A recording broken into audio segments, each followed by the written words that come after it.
Nakakaranas ka ba ng kakaibang paggising sa pagitan ng alas 3 hanggang alas 5 ng madaling araw? Iyong eksaktong oras kung kailan tahimik ang mundo, pero ang puso mo tila may kakaibang kabog.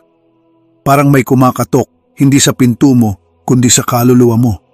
Hindi ba't nakakaisip ka, anong meron? Bakit ako nagising? Mga kapatid, hindi ito simpleng insidente. Hindi ito dahil lang sa sobrang kape o dahil nagising ka mula sa panaginip. Maaaring ang paggising na ito ay paanyaya mula sa Diyos. Parang tinatapik ka niya at sinasabing, "Anak, gising ka na, may sasabihin ako." Ang sabi nga sa awit 63 verse 1, "O Diyos, ikaw ang aking Diyos, hahanapin kita ng maaga. Ang aking kaluluwa'y nauuhaw sa iyo, ang aking laman ay nananabik sa iyo sa tuyot at walang tubig na lupain."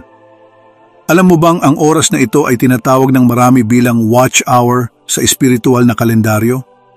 Panahon ito kung saan ang mga panalangin ay makapangyarihan, ang boses ng Diyos ay malinaw at ang kalaban ay aktibo. Pero higit sa lahat, ito ang oras na maaaring nais ng Diyos na makipag-usap sa iyo ng malalim. Ang tanong, handa ka bang tumugon? Kung iniisip mong aksidente lang ito, tandaan mo, walang aksidente sa plano ng Diyos.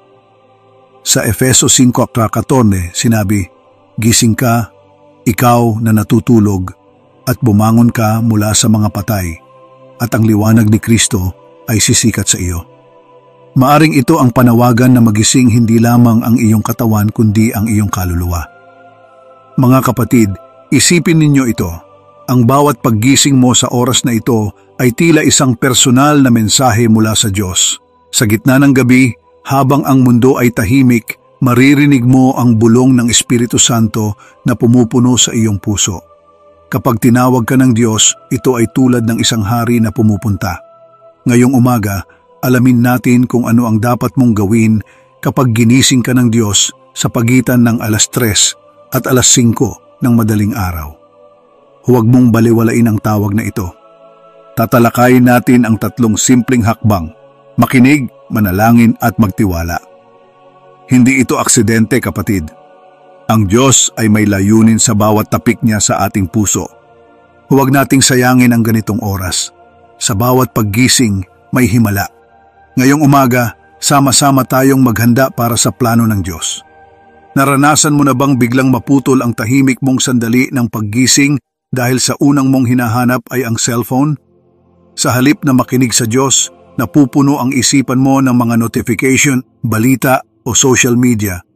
Mga kapatid, hindi kaya ang maagang paggising ay paanyaya ng Diyos na iwan muna ang mundo at pakinggan siya? Sa susunod na maranasan mo ito, subukan mong buksan hindi ang screen ng cellphone, kundi ang tainga ng iyong puso.